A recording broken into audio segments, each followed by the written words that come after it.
I posted a video last week on TikTok and Reels about how to tell if your onions are ready to harvest, and there was a lot of feedback. Onions are one of those crops that can take a long time to master, and even then, getting a good harvest can be hit or miss, which is probably why that video got the response it did. Today on Just Grow Something, we'll go over how to tell if your onions are ready to harvest, when you should wait, and when you should pull them early based on the conditions of the plant. We'll also talk about what can go wrong with onions, causing them to either bolt prematurely or never get to the size we'd hoped. There are lots of intricacies to successfully growing onions, but once we understand the things they rely on to produce, it does get easier. Well, a little bit. Let's dig in. Hey, I'm Karen. I started gardening in a small corner of my suburban backyard, and now 18 years later, I've got a degree in horticulture and operate a 40-acre market farm.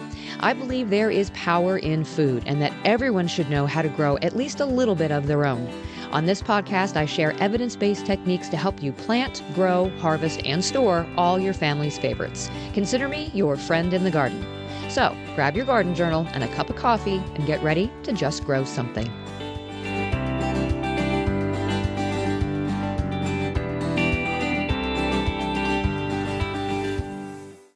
A few reminders before we dig into onions. We are approaching the first official day of summer here in the Northern Hemisphere, and in some places it definitely already feels like it. If you are a Patreon member at the Seed Patron level or above, keep a lookout for the summer gardening checklist to be posted this week. This also means for many of us that it's time to start our plants for fall. Crazy, right? I know. It seems bizarre, but if you are in sort of the middle hardiness zones, so like zones 5, 6, and 7, then you likely need to start planting your crops for a fall harvest sometime around the end of July or beginning of August. In areas warmer than that, you'll be later in the season, and in cooler climates, well, you guys might just be replanting those cooler weather crops immediately after harvesting your early ones. What this means for most of us, though, is that we have to pay attention to the calendar. If I need to plant my broccoli the last week in July so it can get to maturity before the first hard freeze, and I want at least 4 weeks of growth on those plants before they go in as transplants, well, then I need to be starting my seeds here in about 2 weeks. So yes, it may be blistering hot outside, but it's already time to start thinking of fall harvests. So figure out what you want to grow for fall, count back from your first frost based on the days to maturity for those plants, count back again for how much lead time you need to grow them on before transplant, and then add on a few days for germination, and that's the date that you want to start your seeds. For some of you, that time is now. So what do we want to look out for to determine whether our onions are ready to harvest? If you've not listened to either of the previous episodes on onions, the full-blown onion episode and the fall planted onions episode, I will link those in the show notes so that you can brush up on your onion knowledge. The first thing that we need to know before we start looking for signs of maturity in our onions is what type of onions we are growing. So this will tell us whether or not those onions should even be ready by now. Sometimes we plant things and it seems like it's taking forever for them to mature, but in reality, they're right on time if we look at the days to maturity. For onions, this is based not only on days to maturity, but also whether they are long day, short day, or intermediate day onions. Let's review.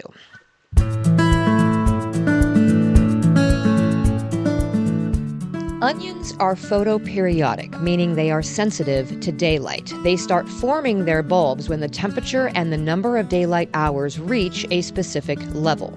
Short day onions start forming their bulbs when the daylight hours are between 10 and 12 hours. Long day onions don't start developing until daylight is at least 14 to 16 hours per day. Intermediate or day neutral onions bulb during that in-between day length of 12 to 14 hours. The border between long and short day varieties lies roughly at a latitude of 36 degrees north, or the 36th parallel. North of that, plant long day onions. South of it, plant short day onions. Or just about everybody, and especially those of us in between, can grow day neutral or intermediate varieties. Those do best at 12 hours of daylight. So I live in an area where we can plant either intermediate day onions or long day onions, and I choose to plant both. I also choose to plant bulbs in the fall to overwinter and onion seedlings in the spring. I have onions all over the place in my garden, and they are all maturing at different rates. So I need to know which onions are which so I know whether I should be expecting a bulb yet or not. My daylight hours hit 14 hours of daylight back on May 6th. My intermediate day onions have all formed their bulbs beautifully and are being harvested now. My long day onions are still bulbing and likely will be ready to pull in the next few weeks. We hit our peak of daylight hours at the summer solstice, which is June 20th this year, and then the day length will start to go back the other way again. We don't ever get above 15 hours of daylight. We're at 14 hours and some change. I think it's 14 hours and like 52 minutes, and then we start to go back the other way again. But by the time we drop down to less than 14 hours, my onions will absolutely be ready to harvest because they will have had 2 months worth of growth by the time we drop below 14 hours again. Now, not everybody has this flexibility, so you need to know what type of onions you grew and what your current day length is before you start checking for bulbs. Have they had adequate time to start that bulbing process? Now, once you're sure that they should be ready, you should be able to see the bulb coming up out of the ground. And this is why it's important to not plant our onions too deep, whether we are planting them from sets or we are planting them from started seedlings. The general guideline is to just pop them in the soil about 1/2 inch. Part of this is because the onions need loose soil for expansion. So anytime that soil gets compacted, if those onions are too deep, they are not going to be able to grow. And they should be sort of popping up out of the ground as they expand. Now, you can either do this by planting them individually in rows appropriately spaced apart, or you can plant them in groups of 3.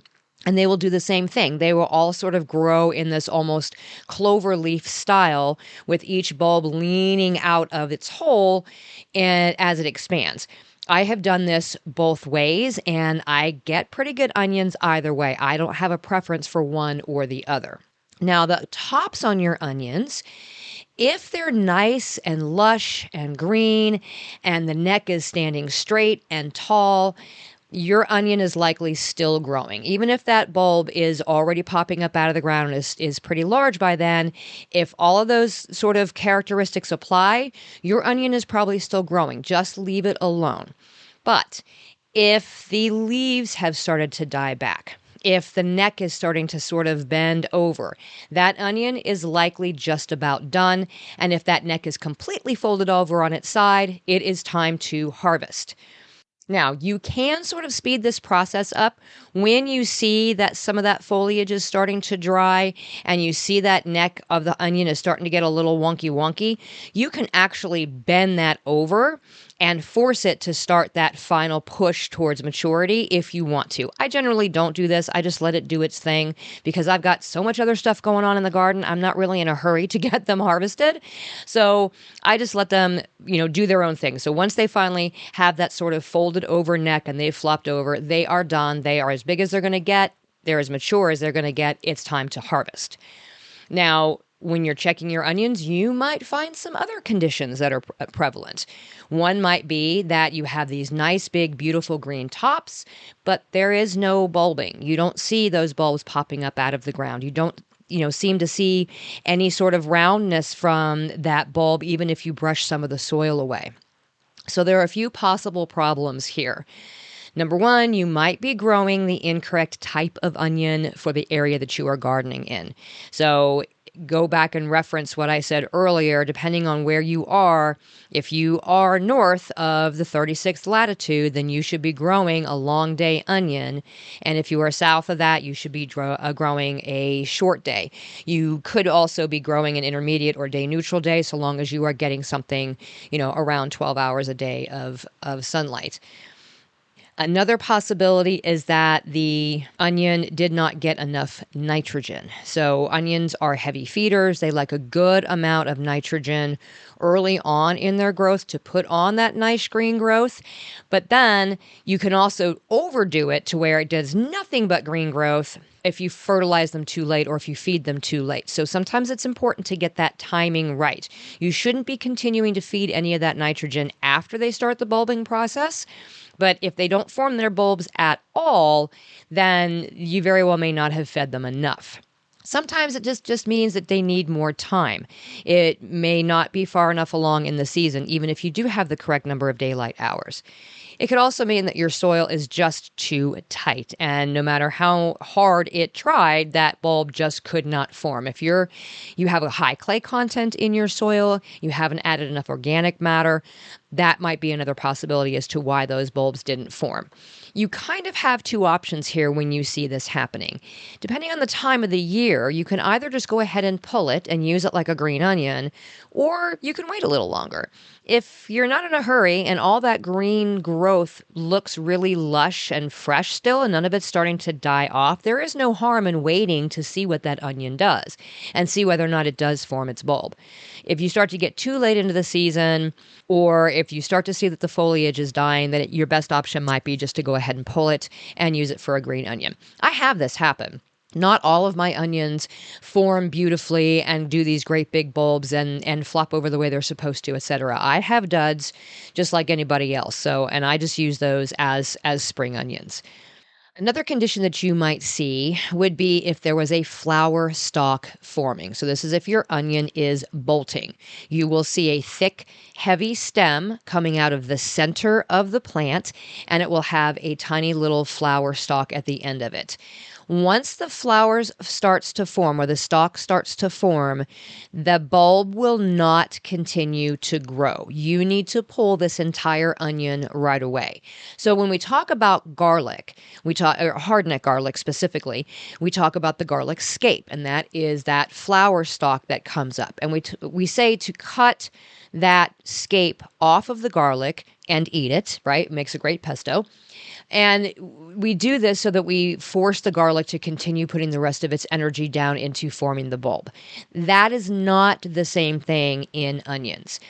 You need to use that onion right away, and it is not a candidate for storage. The problem here is that that flower stalk is coming up from the center of the bulb, and that bulb is now using its energy to shoot that flower stalk up. This is going to cause a softening of the interior of that onion bulb, so the bulb will rot from the inside out.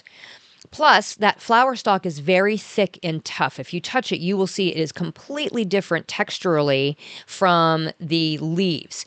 It's not going to fall over, and so you would actually have to cut it in order to get it off of there. And cutting that is going to open up that bulb to allow bacteria to enter into it and allow it to rot even faster. So if you're not ready to eat those onions yet, if you have too many of them that are going to seed at the same time to be able to really use up right away, you can sort of let these sit in the ground for just a little bit. I would bend the stalk over completely, just like you would if the bulb had reached maturity. Just pinch it off at the neck, and this is going to force it to sort of stop that growing. And it's going to let you store it in the ground for maybe a week or so. But in reality, your best bet is to just get them out of the ground, cut the leaves off, cut the stalk off, throw it into the refrigerator, into your crisper drawer, and just store it in there for a few weeks and use them as needed. These are not something that you're going to be able to put into dry storage. Another condition you might see is that the leaves on the bulb or the leaves on the onion are yellowing and they're wilting. And then when you reach down to check on the bulb, it seems sort of soft or maybe it's even rotted. This is called white rot. And usually what's happening is below ground, you're getting this sort of white, fluffy fungal growth around the base of the bulb. And it starts to rot the onion underneath the ground. And unfortunately, once this sets in, there is no way to fix this. So you have to dig up that onion and any others that seem to be affected and actually throw them away. You don't want to compost this because this is actually a pathogen that will stay in the soil. You also don't want to grow onions or anything else in the allium family in that location anytime in like the next 3 or 4 years, because the soil will actually remain infected with this fungal growth. So that's unfortunate, but the first sign is going to be those leaves are sort of yellowing and wilting prematurely, and then that bulb is kind of soft when you check on it. And then one more thing that you might see are these sort of weird purple spots on the leaves, and maybe that's in combination with not getting any kind of a bulb. This is usually due to something called purple blotch. You'll see these small, sunken, sort of white little flecks with purple centers, and these lesions will start to grow. They might, pinch off the leaves or the stalk and cause the leaves to droop, and it actually causes the plants to not be able to develop bulbs because we are interrupting the photosynthesis. We're making it to where the plant can't grow, essentially.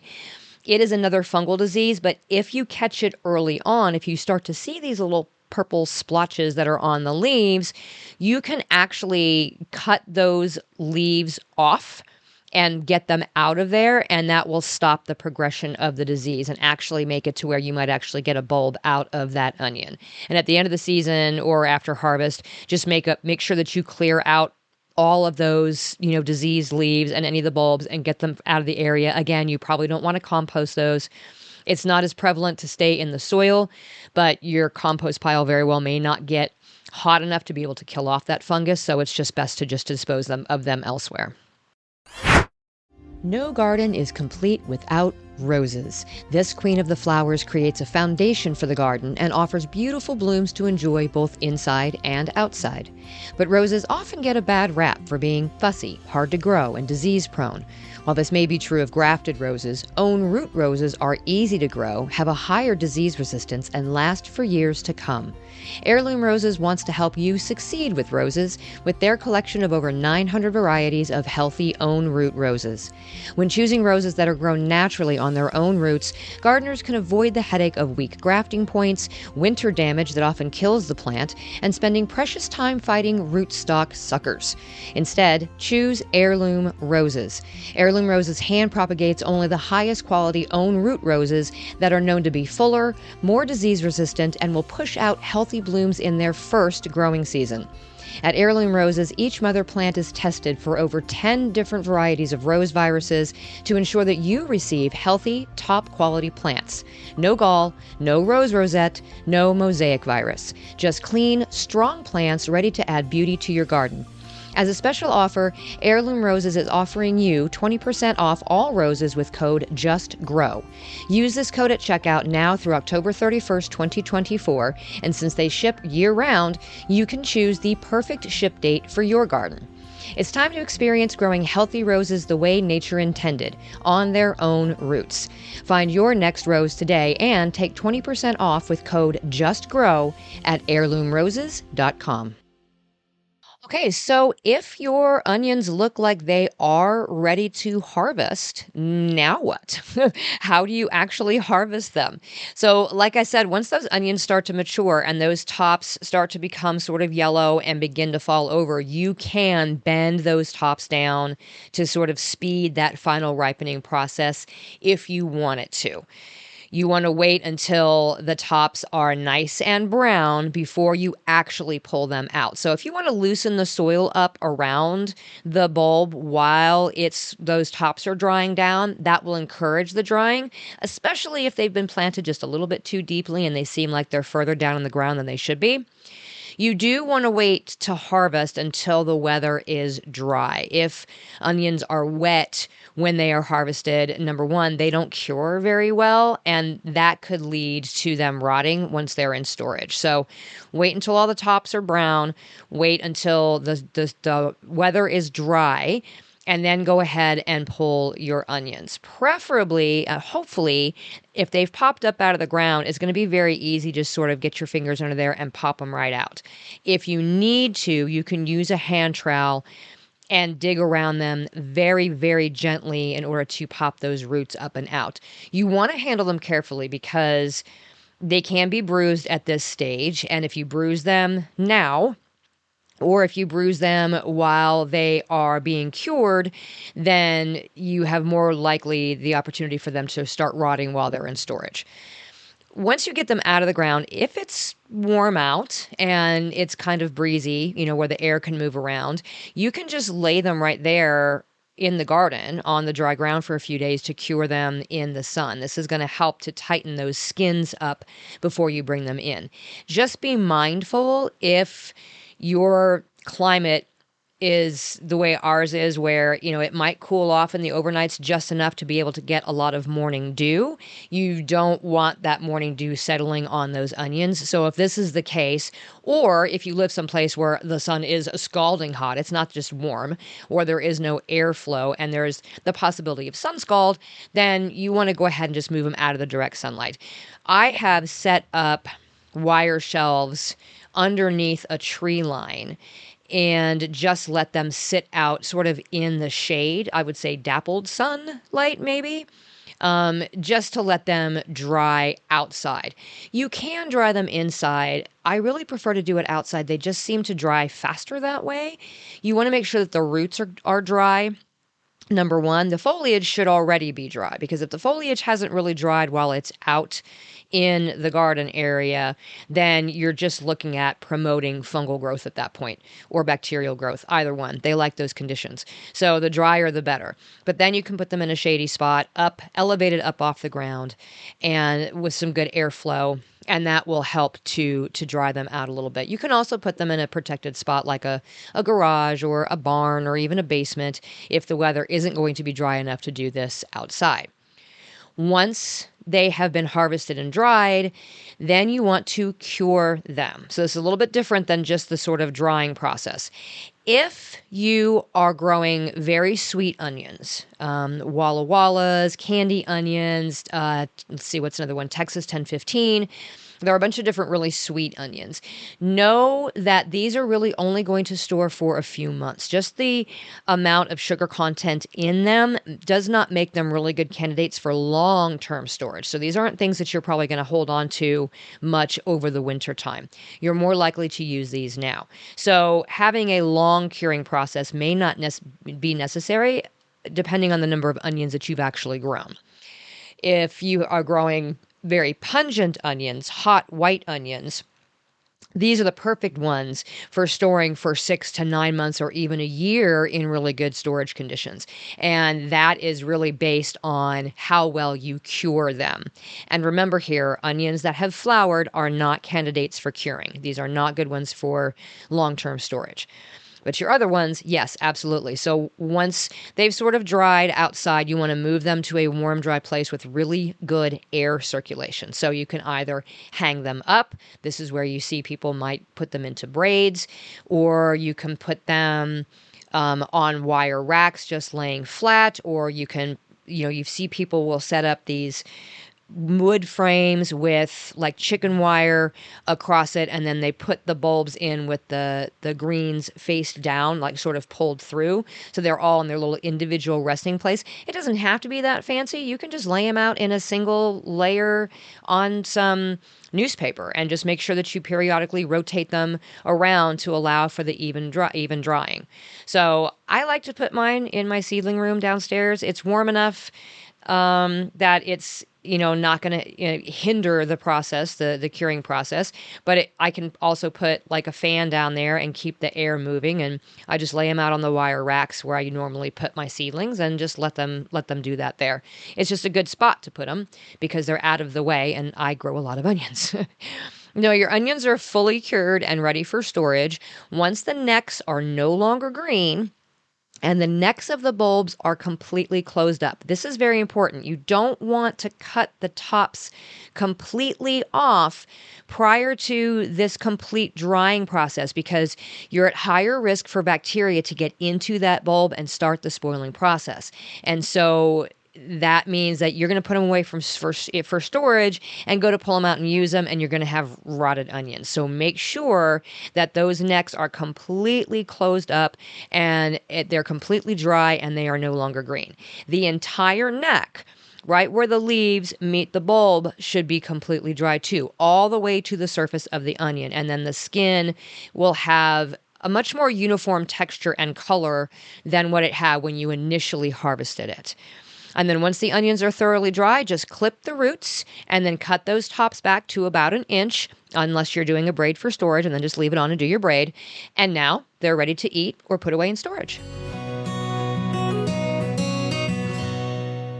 So hopefully that gives you enough information on how to tell when your onions are ready to harvest, when they're maybe not quite ready, and when maybe you should pull them early and just use them right away. Onions can be tricky, but having all the information available can certainly lessen the learning curve. Until next time, my gardening friends, keep on cultivating that dream garden, and we'll talk again soon. Thanks for listening to another episode of the Just Grow Something podcast. For more information about today's topic and to find all the ways you can get in touch with me or support the show, go to justgrowsomethingpodcast.com. Until next time, my gardening friends, keep learning and keep growing.